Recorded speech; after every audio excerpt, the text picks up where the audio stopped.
Good morning, students. How are you? I hope you are fine. This is Rupali from Vashisht School, Una.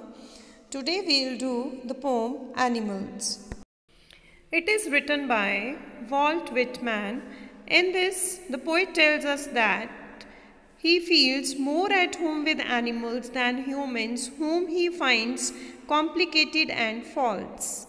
इसमें Walt Whitman को क्या लगता है कि जो एनिमल्स हैं हम उनके साथ ज़्यादा फ्रेंडली हो सकते हैं as compare to human beings, क्योंकि जो ह्यूमन बीइंग्स हैं वो फॉल्स हैं, they are complicated, means it is not very easy for us to understand human beings, and even there is the habit of backbiting also, but animals do not have any such habit. So let us start. I think I could turn and live with animals. They are so placid and self-contained. So the poet says that I think that I should be an animal and I must live. I could turn towards animal and live with the animals. I want to spend my life with animals because they are so placid. Placid are calm because the animals are very calm and self-complacent. I stand and look at them long and long. The poet says that I stand near the animals and look at the animals for hours. मैं animals के पास खड़ा हो जाता हूँ और लंबे समय तक उनको देखता रहता हूँ. They do not sweat and whine about their condition. Sweat means they do not perspire. उनको पसीना नहीं आता. And whine means cry, shout. And they do not shout about their condition.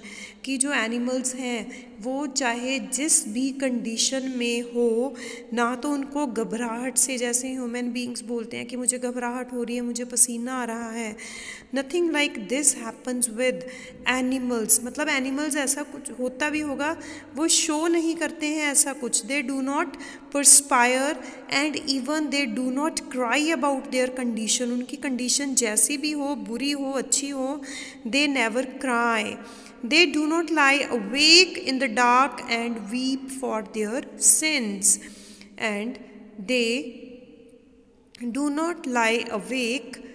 Awake आपको पता है जागना. In the dark means they eat and sleep peacefully in the dark means at night.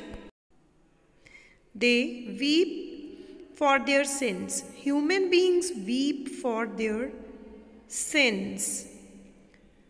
Then they do not make me sick discussing their duty to God. Then the humans, even after committing many sins and wrongs, talk about God and righteousness. जो human beings हैं वो बहुत गलतियां करने के बाद भी, बहुत पाप करने के बाद भी भगवान के पास जाते हैं और भगवान को बोलते हैं कि हम तो सही हैं. But animals are simple-hearted and do not worry about praying to God. लेकिन जो animals हैं they are very simple and they do not worry about praying to God, and neither they ask to God to forgive them for the rights or wrongs done by them. Not one is dissatisfied, not one is demented with the mania of owning things. Not one is dissatisfied.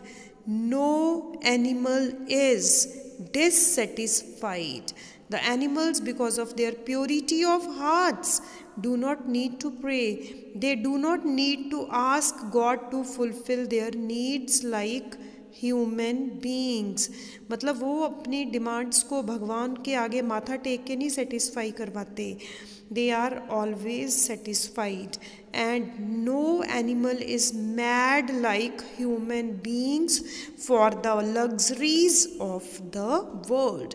जैसे human beings इस world में luxuries के लिए पागल हुए हैं, इस तरीके से no animal does like this. Not one kneels to another, nor to his kind that lived thousands of years ago. अब ह्यूमन बींग्स को क्या आदत होती है कि वो भगवान के आगे झुकते हैं, माथा टेकते हैं और अपने एंसेस्टर्स, अपने पूर्वज जो बहुत सालों पहले मर चुके हैं उनके आगे माथा टेकते हैं. But no animal kneels in front of the other and no animal kneels in front of the pics of those animals who have died many years ago. Not one is respectable or unhappy over the whole earth. Animals do not need to pray to their ancestors as the humans do. Animals are not disrespectable and unhappy to anything.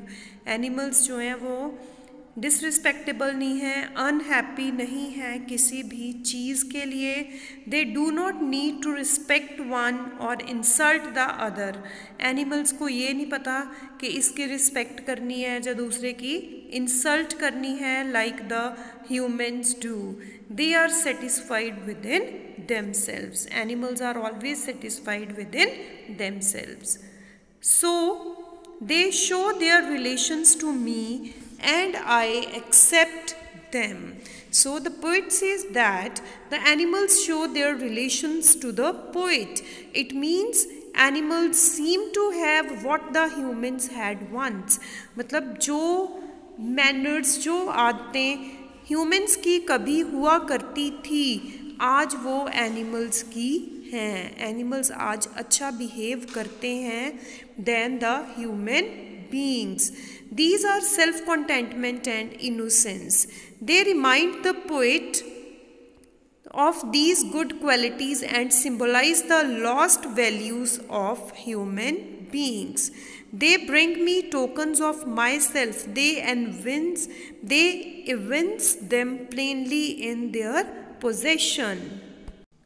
The animals keep with them those qualities which the human beings have lost.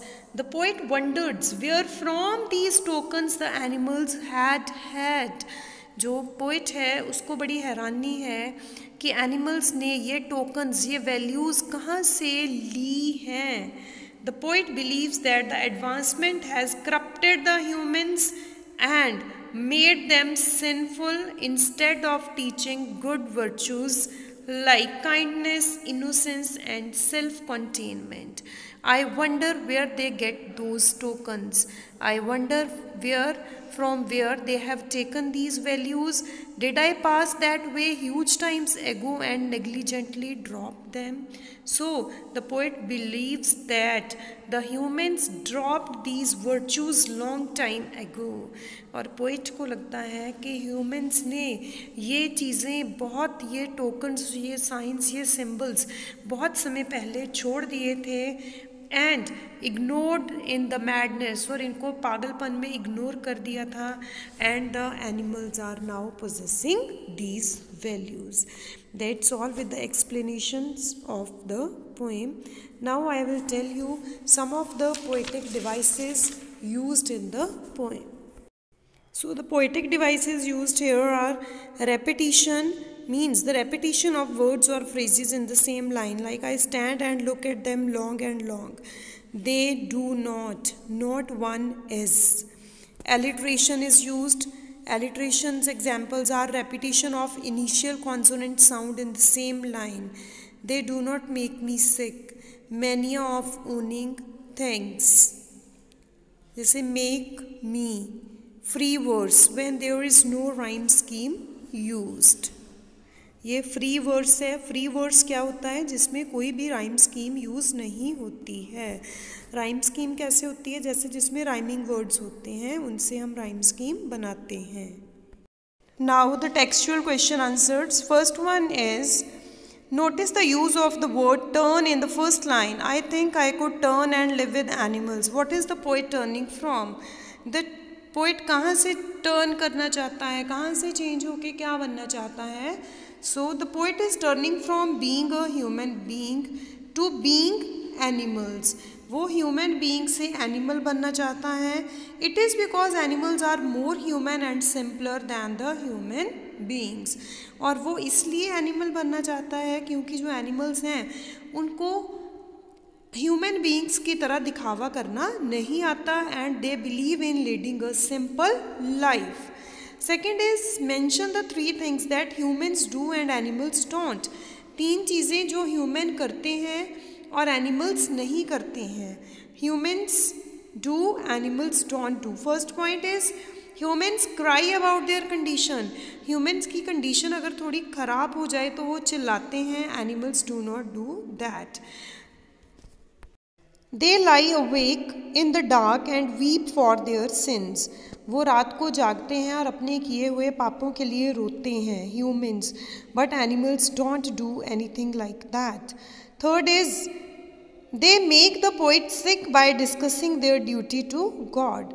वो poet को sick बना देते हैं जब अपनी duties जो उन्होंने काम किए हैं वो गॉड के साथ डिस्कस करते हैं, क्योंकि ये कोई डिस्कस करने वाली चीज़ नहीं है। It is the duty of humans, but animals do not do like that.